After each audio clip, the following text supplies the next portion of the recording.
Well, hello mga Bebshi! For today's mini vlog mga Bebshi, naghanda nga kami para sa birthday ni Diva. Nilagay ko na nga ang sago dito sa paglalagyan namin mga Bebshi, tapos naglagay ako dito ng 3 condensed milk. Habang gumawa nga kami dyan ng mango tapioca, ay nag-bake din ako dito ng blondie brownies. Bago ko hinalo itong cream, ay nilagay muna namin ito sa ref. Overnight namin itong nilagay sa ref mga Bebshi, kaya ganyan ang texture niya. Napaka-creamy nga nito mga Bebshi, dahil 5 cream ang nilagay namin. Ito nga naman ang naisipan naming dessert para naman ay maiba. Pagka may okasyon kasi dito sa bahay, ang ginagawa naming dessert ay yung macaroni salad. Dahil nga naman less gasto lang itong mango tapioca, kaya naman ngayon ito munang trinay namin. Napakasarap nga naman mga Bebshi, tingnan nyo naman yan, sobrang creamy niya. Naglagay na nga din kami ng cheese tapos itong mangga. Ang sekreto talaga sa cream ay dapat mong i-chill muna overnight bago mo gamitin. Hiwain mo nga lang na maliliit yung mangga mga Bebshi, at 1 kilo nga lang yan. Ang ginamit nga namin na sago dito ay hindi nga talaga yung maliliit, bali yung sakto lang sa laki mga Bebshi. Hinalo-halo ko nga lang ito mga Bebshi, at talaga namang napaka-creamy. Alas 10 na nga ito ng gabi mga Bebshi, at nga hindi pa ako tapos mag-bake dito. Una ko ngang binake dito ay itong macarons na coconut. At habang hinintay pa namin ng blondie brownies na binake ko mga Bebshi para maluto, ay nilagay muna namin sa cups itong mango tapioca. Panigurado talagang marami ang masasarapan nito. So sobrang creamy niya mga Bebshi, para talaga siyang ice cream. Ayan na nga at naluto na ang blondie brownies. Pagkatapos ko nito mga Bebshi, natulog na nga din ako. Marami pa nga akong gagawin bukas para sa kaarawan ni Diva. Kinaumagahan nga naman mga Bebshi, February 8, ay merong hinatid na isda para gawing inunon ni Mama. Ibenta nga pala namin ito mga Bebshi. Inunon nga pidlayan pala ito mga Bebshi, at paksiw na tulingan naman sa iba. Maramihan kasi itong inunon mga Bebshi, kaya naman binuhat na ni Habi at ni Ate Karen. Isalang na din kasi ito sa apoy, at matagal pa nga itong maluto. 8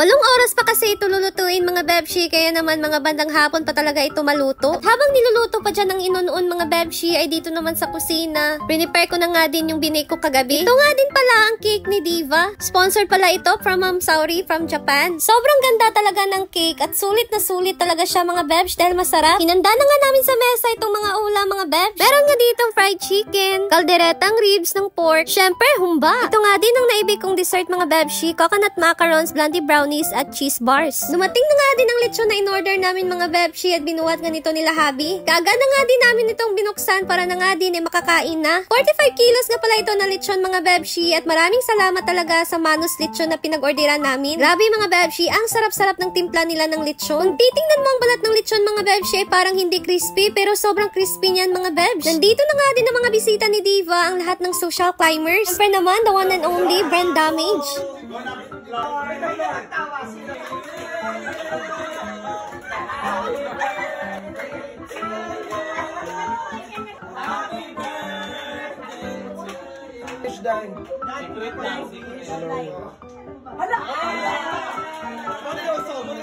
Kainan na nga mga Bebsh, at nauna na nga si Habi dito kumuha ng balat ng lechon. Syempre naman, para sa akin yan mga Bebsh. Charot. Sobrang crispy talaga at napakasarap ng timpla. Kain tayo mga Bebshi!